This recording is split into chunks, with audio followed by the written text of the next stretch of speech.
And today we're going to talk about why this matters, what we can do, and I'm also going to share something deeply personal.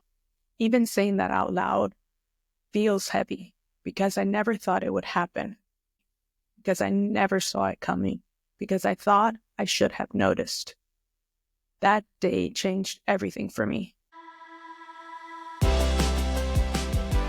Hi, everyone. Welcome back to Living Your Truest Self.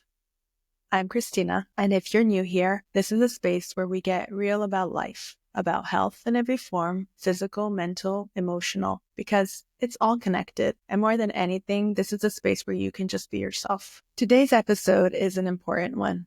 We're talking about something that is often misunderstood, often avoided, and often kept in the shadows: mental health. And listen, I know just hearing the words mental health might make some of you feel uncomfortable. It's something that for a long time people didn't talk about openly. Maybe you grew up hearing things like, just be strong, or other people have it worse, you'll be fine, shake it off. But the truth is, mental health is for everyone, because so many people are struggling in silence. Because sometimes the people who seem the strongest are the ones hurting the most. Just like we take care of our bodies, we need to take care of our minds and hearts too. And today we're going to talk about why this matters, what we can do, and I'm also going to share something deeply personal, something that changed the way I see mental health forever. I'm also going to give you practical tips to take care of your own mental health and well-being and support those around you. So stick with me. This conversation is a conversation that could change a life. One of the biggest misconceptions about mental health is that it's something extra, and it's only for people who are struggling, or that therapy, self-care, and emotional wellness are some kind of luxury. But that's just not true. Taking care of our minds is just as important as taking care of our bodies. Imagine if we treated physical health the same way we treated mental health. Like, oh, you broke a leg? Just think positive, you'll be fine. Sounds ridiculous, right? And yet so many people suffer in silence because mental health struggles aren't always visible, because we don't always know how to talk about it, because somewhere along the way we learned that struggling equals weakness. But it's not. Taking care of your mind, asking for help, prioritizing your emotional well-being, none of it is weak. That is strength. The reality is, we all have mental health, just like we all have physical health. And if we don't take care of it, it impacts every part of our lives, our relationships, our work, even our physical health.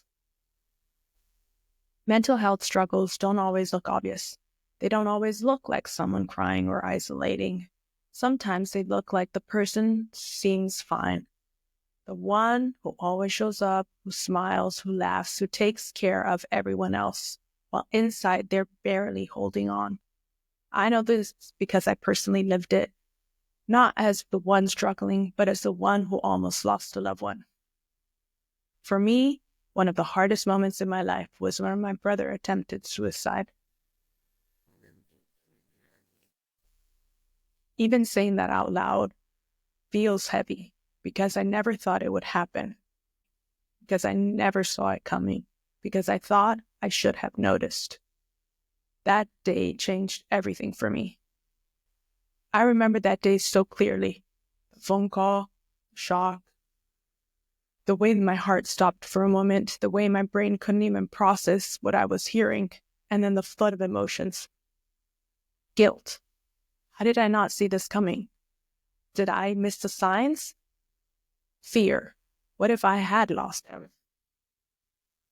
Helplessness. What do I do now? Why didn't he talk to me? The hardest part? Realizing that he had been struggling for so long and I had no idea. Could I have stopped this? And that's what I want you to take away from this. Mental health struggles don't always look obvious. The people who seem the strongest are sometimes the ones hurting the most. That's why I'm having this conversation today, because you never know who might be silently struggling. You never know whose life you could impact just by showing up, by checking in, by reminding them that they matter. If you're struggling right now, if you're watching this, and if you've ever felt like the world would be better off without you, if you ever felt like your pain is too much, if you've ever thought no one would understand, or I don't want to be a burden, I need you to hear me. You're not alone. You're not broken. You're not a burden. I know it might not feel like it right now, but the world needs you. You matter more than you can imagine. And I know that when you're in that dark place, it can feel impossible to reach out, but please don't fight this battle alone. Talk to someone, a friend, a therapist, support group. Even if you don't have the words, just let someone in, because I promise you there is more life ahead of you than the pain you feel right now. Maybe you're the one on the other side of this. Maybe you've watched someone you love struggle and you've felt helpless. Maybe you've wondered, what do I say? How do I help? What if I say the wrong thing? Here's the truth. You don't need to have perfect words. You just need to be there. Check in, even if they seem fine. Simple, hey, I'm thinking about you. How are you really doing? Can mean the world. Listen, without judgment, without trying to fix them. Just let them know their feelings are valid. Remind them gently, consistently, that they are not alone. Sometimes the smallest act of kindness can save a life. A text, a check-in, a simple, hey, I'm here for you. You never know what that could mean to someone.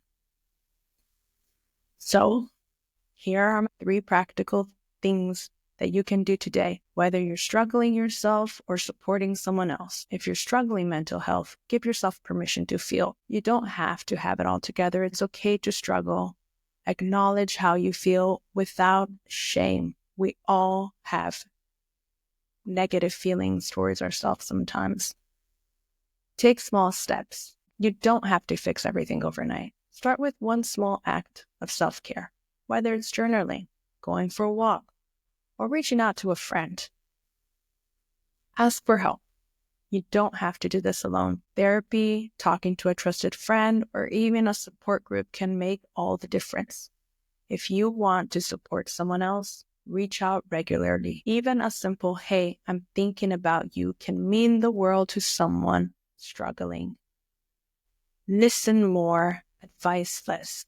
Sometimes people just need a safe space to talk without feeling like they need to be fixed. Encourage professional help. If someone is really struggling, gently encourage them to talk to a therapist or a trusted support system. It doesn't always work, but at least put it out there. I know this is a heavy conversation, and if you've made it this far, I just want to say thank you.